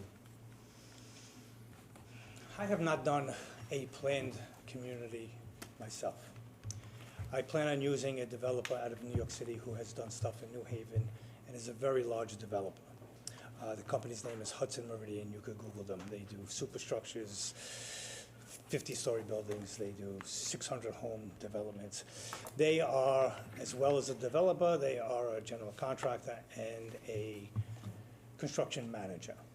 So they are on board to help me manage this project. They're actually important to my funding as well. This is a very large scale and very expensive community. And it takes multiple too, but I will be the quarterback with a company that does this every single day on a scale of maybe 400 or 500 employees. They have literally dozens back office people just handling permitting processes, zoning regulations, OSHA requirements, site safeties, and they're going to be my primary contractor. What was the name of that company again? Hudson Meridian. And the executive vice president is Steve Colucci. Now, I would appreciate if you just don't give him a call unannounced. Can't but, call him tonight? He couldn't make it tonight. Actually, he kind of balked and said, really? I have to drive up there? And I'm like, he goes, just get me to develop. Anyway, they have a lot of experience. And not to trivialize this, because it's important. I think the biggest important is not necessarily building a home. There are a lot of qualified home builders. The value to this project, or the complexity of this project, is staging, phasing, and making it efficient for develop the project and landscape effectively. That is where the experience is really necessary. Right? Like, we can pull together dozens of people to build individual homes. But to be able to coordinate this type of development, land clearing, along with permitting, inspections, and filings, is pretty extensive and intensive. So I would not take this on myself, although I am qualified. I think any one person, and I think Stone Leaf has the right idea. They have a team as well, that's probably very qualified to do this. But that is who I plan on using. What's your vision of the timeline? Well, due to that we have the luxury of having some infrastructure in, the approval process, I would anticipate, I should say I have no experience here, but I do, probably around 6 to 8 months, and we have an area that could probably get started right away. But I think the overall time frame upon starting this project and completion could be between 4 and 5 years. How about from awarding to starting? That's, I think As- what all of us are really concerned As about quickly is as, starting. as you know. quickly as 8 months, based on the infrastructure that exists there. You will have some quick development between the meadow and ledge, because that infrastructure is in and the roads are cut. And actually, some of the utilities are even brought to site pads. So that'll go quick, but down where the Glen and Knoll is completely right now unexcavated and no infrastructure. So to do this and sell this community and get this community generating revenue for the town of Winsted, I would have to move on to those phases next, because all my construction materials and labor force will have to come out through the access road onto Wallens. It would be irresponsible to bring it back through the community in which we just sold. And that will take a little bit longer, so we could go quickly within under a year for each phase, and I think that one will probably take a little bit longer to get building. And then after that, actually, the ridge section, that road work is in, that infrastructure is in as well. As you see the access road up to your top left-hand side, everything comes from that location. That would go immediately afterwards. Because again, a lot of this, what I think is valuable to point out, because I know the community is concerned about just placing buildings on top of a land and coming in and they vision yellow machines everywhere digging stuff up. This project was started. Land was cleared, infrastructure was put in. What you see and where the infrastructure exists is really overgrowth. It wasn't intentionally left behind. So clearing the land and doing that, you're not devastating that landscape. What we're doing is you're neatening it up, and you're placing structures onto what existed.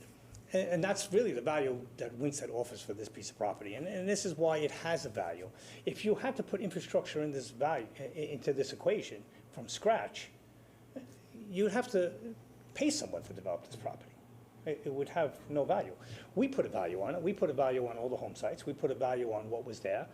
I've walked this property dozens of times. Paul could attest to that. Jeff Green could attest to that. I mean, I've been up and down it. I've looked at, and I appreciated the survey that they sent for the infrastructure, but I ran water down it. I woke up one day, it's raining. I need to get to Wallens. I want to see what retention ponds are holding what. I want to see if the stormwater is actually flowing in certain locations. And with that, gives you now the ability to have something that has some value. And we believe it has a value. We put it on in our purchase price. Like everything else, there are contingencies. We don't know what we could do. Everyone is going on the assumption that this once was blessed and approved at 105 homes or 104 homes. So at the very least, that's what we'd be looking at. I think my plan creates more housing in the same exact footprint as the original design of 100 homes. So I could get 30 more families, 30 more taxpayers into this neighborhood without clearing any additional land from the original site plan. I think that was important. We kind of glazed over that and do that. So we looked on how we could do it and how we would make it as efficient as possible. Now, it sounds like 130 homes is a crowded community, but it's not. You're looking at home sites that are about an acre, just under an acre, other than obviously the townhome community. All what you see outlined, everyone is savvy enough to see that. All that open land was always designed to be there, is going to remain there. And as Laura mentioned, we took 2 houses away for the pavilion because it's just a picturesque area. And another thing we did was we put our amenity space scattered throughout the communities, not to isolate them. But when you get 130 families in there and you have one community center and one pool, right? You get people there. You know, you have to clear land because you got to put their cars. You have to create additional space. If someone doesn't feel like doing that and they could just walk to the other pavilion, they could sit out there and read a book. If they're interested in horticulture, they have a greenhouse. And they could just lounge in the greenhouse as well. It's not a working farm greenhouse. It's a community garden that will have leisure space within it. So it breaks up that diversity, right? You go to the mall on Christmas time, and 8 million people there. Well, we thought, well, how do we stop that? And what would be best? Not to mention, some person don't want to sit by a pool while everyone's kicking and jumping and playing. And you know, this does talk to everyone. I mean, older people don't want to be children playing around them. They could live in a section that suits them, stay there. But the importance is it brings everyone here. So we try, and we believe this particular community, the way it's laid out and its amenities, really should be a model for future developments to follow. It is a well thought out. I plan on living there. I do. I have 2 plots picked out. My problem is I don't know if I can afford to buy them, but I do plan on being there. So, any other questions? Yeah, one of the things that concerned me, when I read your proposal was about the tax abatement. Yeah. The 7-year, could you explain that? Well, the state of Connecticut offers a 7-year tax abatement on new residences as an incentive for new home buyers.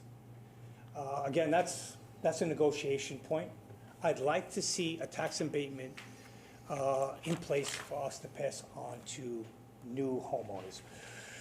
130 families, homes, individuals, whatever it may be, is not going to come strictly from inside Winsted. We have to draw them from outlying communities. And what is going to bring them there? Today's building is expensive. If you built this and decided to sell this for no profit, it's an expensive home. There's going to be an HOA here as well. I mean, you have to manage all the common area. You need somebody. So how do you sell them a price point of 450, 550, 525, whatever their square footage bears, give them the mill rate we currently have on taxes, an HOA, I mean, even any community, I think, even Stone Ridge community, I think you need to give them a tax incentive or you're gonna have trouble getting people there. And again, we're looking at an immediate tax revenue. What is the residual economic value that that family has? They're here. They're not gonna drive to Hartford to go out to eat. They're walking into town. The kids need something for school the next day. They're going to CVS. They're going to Stop and Shop. And hopefully, that's not all we see. You know, we still got 30 vacant storefronts on Main Street. And I'm guessing, I don't know. I should know, but I really don't. But it seems like it. And then I got another question. Yeah. Our consultant wrote under notable risks that your proposal has the highest infrastructure in school cost exposure. Could you touch on that? Yes. Again, I don't believe that's 100% accurate. They gave a metrics based on the size houses they have. And in one of the things you'll notice, there's a footnote that for the they assumed that the townhouses were 3 bedrooms because we did not definitively show what was 3-bedroom and 2-bedroom, because they're adaptable, and we don't know right now at this point. So they went with 3 bedrooms, so they used the highest matrix possible, and they came up with a number of 38.3 or whatever it may be. And when you actually do the math and you divide it by 12 school grades, first of all, I don't believe we'll have 38 influx to 1. You will not get that within that. That's going to evolve over a 5-year period. And even if they all came tomorrow and we divided them by 12 grades, you're looking at 3.8 kids per school. Per grade. Per grade, I'm sorry. Per grade. Yeah, well, you know, I don't talk very well. May I add a detail? Sure, on that? We absolutely. just completed a study exactly on this topic in Reading, Connecticut, because Reading is very concerned about the same thing. Their Board of Education, and they actually did analysis that said the incremental cost for each additional student, because in Reading, they took the entire student population, divided it by the budget, and they said, oh, well, we spend, I won't tell you their number, a lot per student to educate our kids. Right? But they have vacancies in the classroom. Some of their classrooms have 17 children. Some have 15 children. Some have 21 children. Their classrooms are designed for 25 to 27 children. So their school board did a more detailed analysis. It built on the type of analysis that Goman and York did. They did a more detailed analysis that said actually the incremental cost per student was in the single thousands of dollars per year. And when that was balanced with tax revenue, increased general economic development, other things, it was seen by that school board in that town at least as de minimis. So, and I'm guessing because of the school decline at some point in 2007, you had adequate classroom capacity for that student population before it declined, and you still have that adequate capacity unless you close some schools. So I just invite, the next level of analysis, to Jerry's point, may not reveal a disaster, but may actually create more efficiency in the school because you have the classroom space. And that's the one most important, most expensive hurdle to get over. So if you have excess capacity and 3-ish students, 2.5 students per grade, can that be accommodated in your capacity right now? That's what we discovered when we got it. Other questions from the board?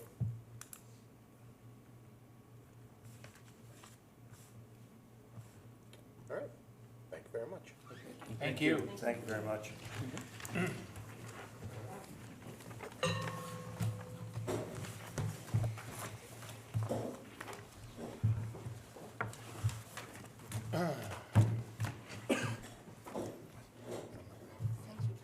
Oh, you're welcome. I don't, but we'll just put it up here so no one trips.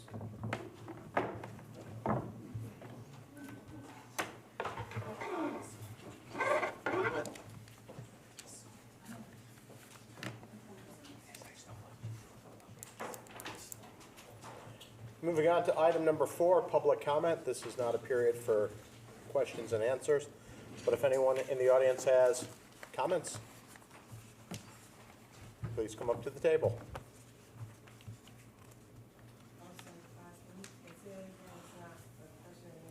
Not question and answer period, it's just comments on the two presentations.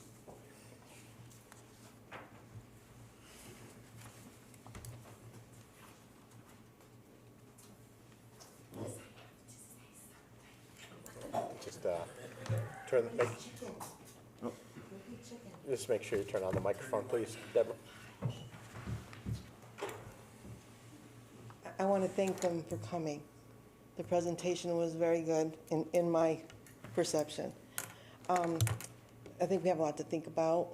You had great questions. And I think we still have some questions. There's some uncharted territory. Our town is facing school issues. Let's put it out there, it's not a lie. And I have strong concerns about that. Not because of any type of development that comes here, however, it will be a determining factor as well. But to make a decision on this large development, which I think it's positive for the town, I do. I was a kid when Wallens Hill was first being developed. Troy can attest to that. And there's a woman here tonight whose family owns that property, Mrs. Weigel, Audrey, and she can give you a whole big history. But we went through, correct me if I'm wrong, 3 developers, or was there more than 3 that went belly up on this 118 acres? How many? I only know of one. You only know of one. I only know of one. So. There's been more than one. There's been more. There's More a than history one. of it. Okay. It started 30 years ago, right? Yeah, in the 90s. And it just wasn't, it was just mishandled from the very beginning. And planning and zoning had a lot to do with it. Now you guys, even though you're all gray hair and beards, so that wasn't you. But I think we're taking this on as responsibly as we possibly can. And I feel comfortable with that. I do. But I still have my reservations, and I have to, because of the history that I know, I have to respect those and bring those forward, and I have to be satisfied. I don't know what to say. You know, I am a realtor. There is no inventory. Will this fly? I think it will. It's just, it needs to be done responsibly, and we can't shoot ourselves in the foot with the school system we currently have in place. We need to fix that. And that has to be fixed promptly. Because turning a semi-private school, now they want to call it maybe a town academy, we're vendors, we're clients. I don't like that. It's been going on way too long in the years I've lived here. And I don't feel that we're being fairly, adequately having a school system that really protects our kids, teaches our kids for a bona fide future. That will not draw responsible people to move here. I don't care how lavish and beautiful this development is. You need to have something that draws them to come here and want to raise their families. Winston Public Schools, A++. Gilbert School, I don't even think I can grade it right now. I feel disrespected as a citizen by Gilbert School, by the person running it, the board running it, all of it. I think they have been disrespectful to this entire community. And I hope you as a board, however much time you have left here, can address that. Because all I hear is we don't have the ability to address this. We don't have the ability for this or that. When Mr. Susi stood up at the town budget meeting that night, I had no intentions of speaking, none. But he stood up and he walked out on us. Walked right out the door, didn't come back, didn't say one word, just walked out. Julie Luby didn't walk out. Why did he walk out? I would like to know. But when that happened, that was disrespectful to this community. And that is what pushed me to go up to that microphone and say what I said, and I still believe in what I said. So we do need to seriously think about our school system, high school, and make a very good decision on how we're moving forward with that. You want people to move to Winston? So do I. I want people to move here that pay taxes, that are responsible, love their homes, love their yards. I live up on Wellens Hill, been there for 30-some odd years. We all, and it's a town line road, so my neighbor's in Barkhamsted, and then I'm on the Winstead side. But we, commingle with each other, we respect each other, that from top of Wallen Street to where I live, down to Route 20, these houses are in 500,000s for the most part. So we have to respect the surrounding areas of the community that's there. Right adjacent to where this building, this development is, those houses, the house right on top of Wallen Street, that's $1 million property right now. Just that one house. There's a woman here that lives right adjacent to it, besides Mrs. Weigel. She bought a year ago, and she's worried. She paid a lot of money for her property. I won't disclose it, but we can't devalue what's there, and I don't feel either of these developments are going to do that. I don't. But it's going to be the people who move there that will either love what they have bought or they will devalue what they bought. And that's a given. And it depends on what we're offering as a community to the people we're drawing to this town to live and breathe and work and raise their kids here and educate them. So that's all I'm going to say. And I'm sorry if I went long, but it's very passionate to me. And I thank you. Thank you. Would anyone else wish to speak?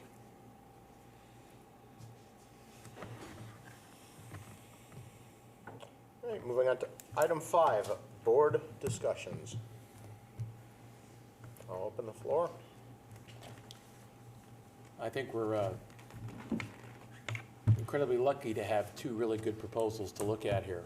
After all the years that land has been sitting there, and to the public comment part, I don't think either one of these proposals are going to devalue anybody's homes in the area. For this board, as I see it, this is one of the most important decisions we'll make while we serve here, and we can't make a mistake here. We've got to really put our heads together and decide which one of these two proposals is going to best serve the town, the community, from people that want to live there and as well as the tax base, because obviously the tax base is critical and to the schools and everything else we have to do. But I am particularly pleased that we have two really good developments to look at. They're different, and I think for me, I'd like to see, as the architect for, we get it right, Hillstead, thank you, had pointed out, perhaps we can have a little more information from Board of Ed in terms of where do we stand in terms of capacity. I mean, our capacity, I sit here and I wanted to bang my head on the table when I remember the school we just sold for pennies, right? I just want to kill myself over that one because we're going to need that school at some point. We're going to be faced with that. But anyway, I'd like to perhaps get that study on capacity and see where the Board of Ed sits, so we know what impact we're going to have there. Because I think there's concern there, and I think we need to understand exactly what that impact looks like. If I may just comment on that, I know Planning and Zoning did bring Dr. Luby in several months ago. I think it was last October. Thank you, Mr. Marchand. And they had asked that particular question. It wasn't a study. It was definitely more of an informal conversation. And correct me if I'm wrong, P&Z. The answer was, we will figure it out if it's 2 or 3 kids per grade. That's all we got told. That's what we got told. So not a formal study. We can go down that road, but the superintendent, keeping in mind that's K through 6, was saying that the 2 or 3 kids isn't gonna have this massive impact on the school. So we could reach out. I don't want a real study, because studies take a year, and we'll be It costs sitting here money. next June, and none of this will happen. So I just want to get an idea, what's the superintendent's perspective? What is Gilbert's perspective on capacity, and what is that, how does that impact from a cost? We Yeah. need to know the number of children in the classrooms, Well, because that's- anything over 25 costs more. And I agree with you, that's the WPF. But with Gilbert, they won't share that information, unfortunately. Even with the people who are doing the study, they refuse to give class size information to the people who are doing the study. So I don't think, and then they're gonna give that to us. I've tried to get it through the years, and it's very hard. When we did get it, a number of years ago, they had several classes that had, 10 or fewer students in it. And that would include, if I remember correctly, there were 4 ninth grade math classes that had 10 or fewer students in it. So then their numbers have not gone up since that, I received that breakdown.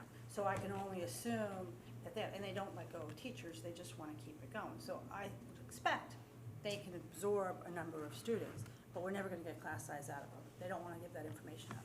So being on the board before prior of the school board, do they have the same clause as the WPS that if it's over 25, they get paid more in their contracts? I could look at their contracts, I have. I'd like to know that. But I think we can assume, right, the enrollment at Gilbert is far less than it was 10 years ago. yes, it was. And if we know that number, we can assume that if it's a 3 to 5 kids per grade impact here, that Gilbert's got plenty of room, it sounds like. Yeah, we can figure out how many kids they have per grade, we just don't know class sizes. Right. And I don't think that's changed because from reviewing in the minutes, it's not frequently that they let teachers go. In fact, they try to keep them. Do you know how many kids were enrolled there, say, 10 years ago versus now? Not off the top of my head. Come on, I thought you would know that, just like that. Should be in your computer. I can tell you that 56 kids graduated Gilbert this past June, Right. because I was at graduation, it was only 56 kids. Seems like a very small class size. How many in your grade, Tom? 103, 103? 30 years ago. 150 in mine. So they've got capacity. So Gilbert's probably not the issue. Okay. Other comments from the board? Well, one of my concerns is, this, is the revenue. We need to expand the tax break, we need to bring the money in. We've got one proposal that is providing a significant amount of money upfront, and then we benefit through the taxes and, all that type of stuff. But then there's another proposal that's providing much less money. Like, I think it's $100,000 upfront, and then it's a cost sharing. And that's all gonna be based on whether they can sell, how much they sell it for. So it just seems riskier to me as far as generating funds, and that bothered me. Having, a community that is, 55 and over, I think there was a very valid point being made about having people who are gonna use our town. Join the clubs, join the baseball teams, the softball team, having that. That doesn't sound, you're not gonna have that because you're not gonna have families, little kids there. You're not gonna have those high schoolers that are going to and be doing our sports and other activities, which do generate some income, but also generates a real big community feeling. That's, so those two things I think are significant to me. Again, I don't think either development is going to negatively impact the neighbors either, but I think a more diverse community is more reflective of this community and will benefit from it. I don't know if the public's aware of it, but the Economic Development Commission has, expressed an opinion on which of these two proposals they feel is more appropriate for their town and the vision this town is, and it is, it is the Hillstead plan. I had kind of an aha moment during one of the presentations tonight, something I had never even thought of, and that's the fact that so many people who are retired leave in winter. They go to Florida and register their cars in Florida and aren't paying their car tax to us here. So I mean, and who's gonna shop at our businesses in winter? So I mean, I didn't even think of that, but that's, I think, should be a big thing that we consider. The chief already told me one time that the population of town between Memorial Day and Labor Day grows exponentially just because of the lake. And In the And I 80s, forget it the went up to number. 30,000 in the summer. I'm sorry? In the 80s, it went up to 30,000 in the summer. Yeah. With all the I camps. mean, the lake's changed, there's a lot of year-round people that live there now, but it still spikes, and it's very easy to say that we really love the 55 and older. I think there's a market for it. I'm told, I happen to be unfortunately in that age bracket, and I hear from friends that it's a tough market to try to find a house in right now. But I think it's a decision we really have to work through, because it's not, to have people that are here 12 months a year, to your point, to shop and be part of the community has also some attractiveness to it. So I don't know, they're both good proposals. So, correct me if I'm wrong, it's $22,000 per student to enroll in school, correct? I don't think that's an accurate representation, because you have to look at it, you look at the total cost I divided thought by it student. came to like 22,000 when I was looking That's what at it. we're- that's So what we're- maybe if there's more, it's a little less. That's what we spend per kid, but then there's Right. the incentives that come in that we get reimbursed for and all that. Right, so So it doesn't necessarily cost us So I that. just did the math on 38 kids, okay, at $22,000, okay, so maybe I was a little off on that, but it came up to $836,000. But so So what's the your- income, wait a minute, I'm not sorry, finished. thought you were done. Thank you. The income is $1 million and a little bit, $1,000,001 maybe, whatever in tax revenue. That's on the high end. On the lower end, it could be less, okay? And then you gotta account for, town infrastructure. The town's gonna be responsible for the road, the maintenance of the catch basins, the water line, the sewer line, plowing, mowing, okay? And we got $200,000 left over, so the actual town is gonna make zero on that development in tax revenue, because it's gonna be taken up. And if you do the math, it'll be real close. So if we make $100,000 in taxes out of that property, for our income, we're doing good. Okay, so with the problem with your calculations are adding another child into the school system does not automatically add another $22,000 to the education, because you're not necessarily hiring another teacher. You're not you've got to look at the whole thing. Right. So that's what, Jerry was talking about, okay? These students won't make that much of an impact because you get more funds in, and if there's already capacity within the classroom, they're not increasing the cost. That's different when we talk about Gilbert, since they charge us per head. But at the same time, their calculations are based on their needs to maintain the schools. For example, when there was discussion about bringing 7th and 8th grade back, the reality was that wasn't going to bring back the tuition into the school system, because Gilbert still needs to maintain their facility. So now it's just their cost per head is gonna go up. So the math you're doing, it can't be done that simply, unfortunately. But I'm Because trying to make a point. yeah, so Troy, if you've got 20 kids in a classroom, you're paying a teacher, the space, the heat, the electric, all the stuff that it costs to have that kid sit there. If you add 2 more kids, you still have the same teacher, you still have the same electricity, everything, you're just taking that cost and dividing it by 2 extra kids. Right. So your cost doesn't exponentially go up by 22,000 every time another kid comes to the school. But if you add 6 kids, it goes up because you gotta pay the teacher more for that extra kid. If you go over that limit, or if you exceed capacity and now we don't have a classroom for them, that's a whole other problem, right? Right.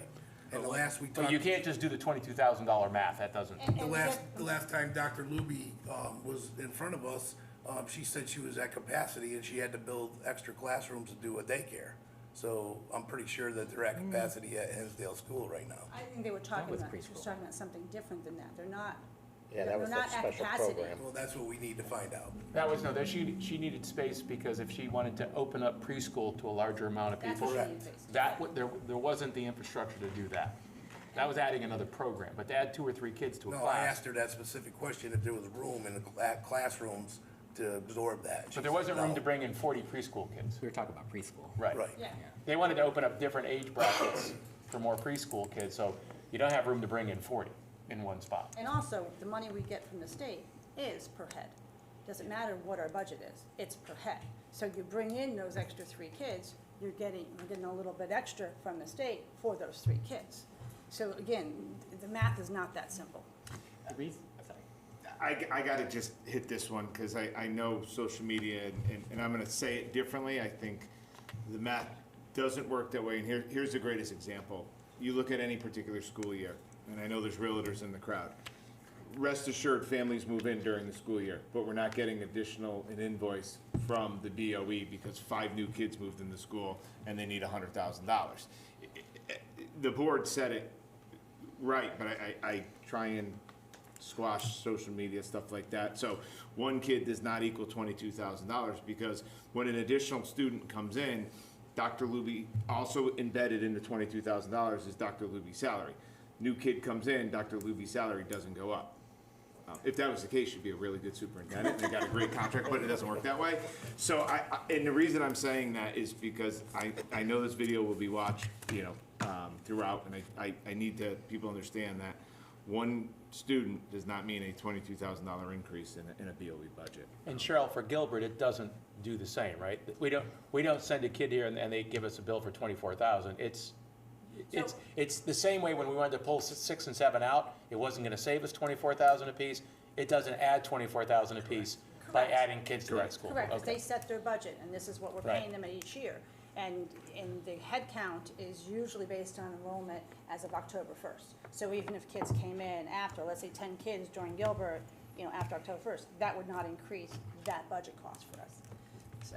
But what does increase is, the reason our educational cost sharing has not gone up in the last 12 years is because our enrollment has not gone up. And that's what we're facing is our costs are going up without our enrollment going up. So if a new kid does come to our district, our educational cost sharing grant from the state does go up. So we actually do get an increase per child. So looking at it from that way, we actually have more money coming from the state for every new student who comes in.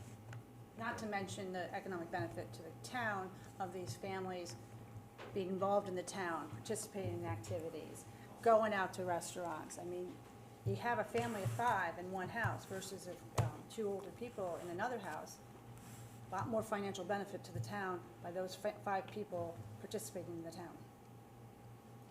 Well, I think there's a lot to look at, and there's no way I'm making a decision tonight. I can't make a decision tonight. We're not looking to make a decision tonight, right? So, We don't have even an agenda. action item. We're so in an not- action item. I didn't think there was gonna correct, be. because, I think there's a lot of stuff we gotta take a peek at. I'd like to get Jimmy Rollins', take on this, on the designs, the roads, the cul-de-sacs versus the through streets. We're gonna need a new truck. Either way, we need a new truck for Well, Lawrence Hill Development. that's gonna be regardless of, if you put something up there, you're gonna have more costs, Well, what? more It has roads. to be built to Correct. town spec, and he has to sign off on it before it becomes a town road, so. Here's what I don't wanna do. I don't wanna not make a decision for 6 months because we don't wanna make a decision, Oh, no, I agree. right? I mean, I we agree need with to, we don't wanna make a rash decision, we don't wanna make a foolish decision, but we don't wanna not make a decision either. Can we get more discussion on Monday night? Get some of the answers that we're looking for, if We possible, can- with the holiday? Yes, we can try and get more answers. Mr. Rollins will be in Monday night. I can see if he can prepare to talk of the point of what does this do to manpower. I think also important that potentially we go into executive session because we did get a 1-pager, right? And there may be some hard nose from this board in terms of, and we could reach back out to the developers on both sides to say, this is a non-starter, that you're asking for this. I need to get an idea of where you guys are at, and of course, we're gonna do that in executive session, because you always negotiate, with our side, and then I'd also suggest that it's solely not the town manager that is sitting in negotiations, but possibly 2 members from the Board of Selectmen as well. This is our town, right? And I think we need all hands on deck. I think the conversation tonight with the board was great. But yes, there's a lot of work to be done. We're not going to race to a decision. I think, Deb, you said it best. We did it differently. We brought in professionals to look at the infrastructure, to write the RFP, the RFQ. We want to do this right because we want a project that actually gets lifted off the ground. To race this through right now would be foolish of us. We spent a lot of money to get us these great developer proposals. Let's not lose sight of that, but I think it's important that we sit down, we look at everything that's been presented to us, we go back and, by no means is this something that the board's gonna say, because I don't wanna put words in the mouth. All these roads have to be private roads, right? They could say that, and I go back to the developers, like, well, there's no way we want these as private roads, right? But we gotta start figuring out, okay, what ultimately do we wanna end up with, and going back to the developers and saying, hey, this is our quote-unquote counteroffer to your one page. And to be honest, it's probably gonna be the same to both developers, right? Here's what we're countering. And I think we need to do that in executive session. And we can schedule that. I've delayed the agenda for a reason, because I figured we would do that. And I wanted to get your approvals before I put that I think on the we definitely agenda. need to do that. I think we need to have a conversation amongst us, where we're coming from as the owner of the property, and going from there, so. And then as far as schools, I can reach out to Dr. Luby, and to Mike Susi again, and see if I can get class sizes, see if I can get them potentially at Monday night's meeting. I'm not promising on that one, but at least in 2 weeks, I think both need to come in. This is a huge project for our town. One of the biggest projects probably in 20, 30, 40 years. This is huge. And we need to have all of the facts in front of us before you all make the decision, and ultimately, the residents make the decision. You know, you're just going to push, one of the proposals, and then it's up to the residents, but we need to educate our residents on all the ideas that you all said tonight, and it's important. You'll be able to get some idea of at least the enrollment through the reports that Dr. Luby does at every It's in the meeting. budget book, yeah. It's right there. She Dr. has the Luby, whole yeah. track. WPS We I that. have. We yeah. don't necessarily have the breakdown per class, but I think she has that as well. Not by class, but by grade. By grade, she has it by So grade. at least Yep. there's that. Yep. So you wouldn't be dependent on Gilbert providing class. I mean, we're gonna have to get the class. Gonna have to get those class sizes. We got. So, Bill, do you have anything? No, it's just like everybody said, this is a big project, and I'm just sitting back and listening and doing a lot of reading, gonna do a lot of homework on what everybody's done, and kind of go from there, just one step at a time, because this is huge, huge. Don't want to make any mistakes. I just wanted to throw out there, one big part that we need to really consider is, we've had trouble in the past of backing out. So we really need to look at, the financial backing of both proposals and the plan, the exits, I know that both have, or at least one of them has exit points where if things don't go right, they could exit. We have to prevent that from happening again. We can't let that happen again. Yeah, we don't want it back. Yeah. We don't want it back. I want sorry that. for getting our money up front versus Yeah. being contingent. And I think that's important where we discuss that in executive session. Yeah, Where that could be a negotiations. that, yeah, we're gonna leave it at that, but yeah. Yes. Bring that with you Monday night, for sure. So there are some things in each proposal that I love, and some things in each proposal that I'm not in love with. A 55 and older community, they're established in their careers, higher income, they're at the closer end of retirement. How involved would they be in the community? Younger, you're gonna have them more involved in the community. We have a past, like everyone else. The town has a past, we have a history. We were a manufacturing capital of the country in the early days. 71 years ago, we were decimated by a flood. The Gilbert Clock Shop fire decimated the town. It's where you go from there that you come back from. Yes, we have a past, we need to learn from our mistakes, but the future's gonna be what we make it. There's different people sitting at this table now. Actually, it wasn't even this kind of table back then. There's different people on the boards and commissions, different land use office, different personnel. We know where we want to go. But the other important thing to realize is 4 to 5 years, there's a good chance a majority of us won't be sitting here in 5, 6 years.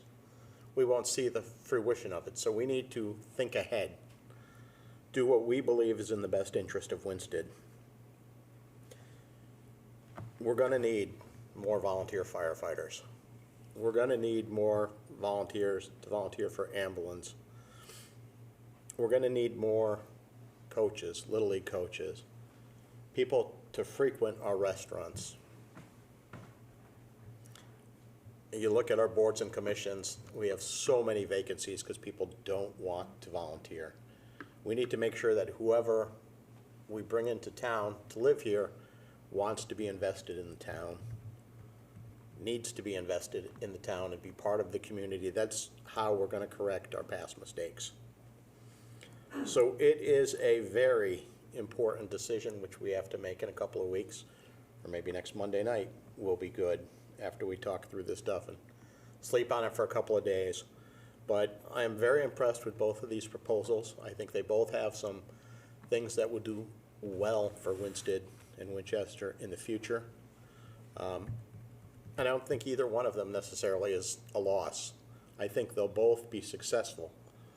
But we need to think what's going to be the most successful for Winsted in the long term, for the next 100 years, long after we're not sitting at this table anymore.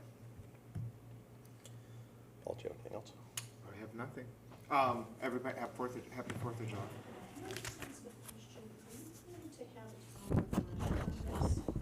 Per ordinance, it will go to a town meeting. Town meeting, not a, Yeah. it'll be a town meeting, not a referendum. Not everybody comes to the town meeting, as you see, there's not a lot of people here. So town referendum might, and I know with the school budget. By ordinance and wasn't charter, it that goes to many. town meeting. It was at least a lot more than comes to the town meetings. We have people that live on Walnuts Hill that this will affect, whether you think so or not. It affects Audrey, it affects me, there's others that are there that it affects. It would require a charter change since it's in the charter. The charter The charter requires us, town meeting Yeah. for sale of town property. the town So charter we would says have to that, change the charter, and that's not very easy It's sometimes. possible. It is, Possible. but But not in sometimes it's time. not. No. Not in time for that. We just finished the Charter Review Commission. We just did that. And we're gonna be voting on whatever we end up passing on. So what I'm sorry to interrupt you. the ta- No, can I- no, it's all right. It's a matter of, a referendum is for certain things, town meetings for other things. That's what the charter provides for. So we have to go to town meeting unless we delay this decision until we change a charter, which isn't gonna happen for months on end. Because that has to happen in To election. put it in perspective, though, it's a town meeting where the public is invited to come vote for or against the sale of this property. It's like a referendum, the only difference is it doesn't happen at the school, it happens here. But it's a public vote, every registered voter in town can come vote. And so will there be a vote on which developer is chosen? Or is it just you choose what developer according to what you want? Or see as being beneficial for how you feel it will be beneficial for the town? Or is it something that we, as the constituents of the town, get to vote on? No, it's something that we decide, just like with the other properties that we sold that were town-owned properties. We choose who we're gonna sell it to, we vote on it, and then the sale goes to the town meeting to approve it. That's what the charter provides. Has the town considered selling the land to the state at all? No, We we've want not to considered develop that. tax revenue, Because there's no tax revenue for the town in doing that. trying to increase the tax base to ease the tax burden on the community. Have you considered how it's going to impact the environment there? People are already complaining about bears trying to go into their homes. You take away that land, you have endangered birds there.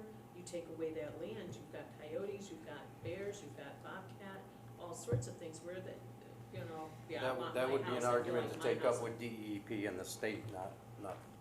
Well, I mean, we'll consider all the Selectmen, things. I mean- Part of what we do is we're gonna have access to a lot of information, and we're gonna very thoughtfully look at both proposals and their impacts to the environment, to the people that live around town, the benefit that it provides the town from a revenue and also from a community standpoint.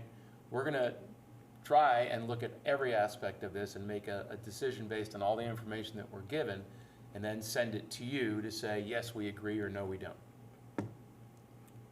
I'll entertain a motion to adjourn. Moved. Is there a second? Second. All in favor? All right, next meeting is Monday. Be safe, 4th of We have July. and I apologize, there's a public hearing for charter revision at 6 PM. You guys are early again on Monday night. Thanks for that. The what? Who? Thanks for the reminder. Oh.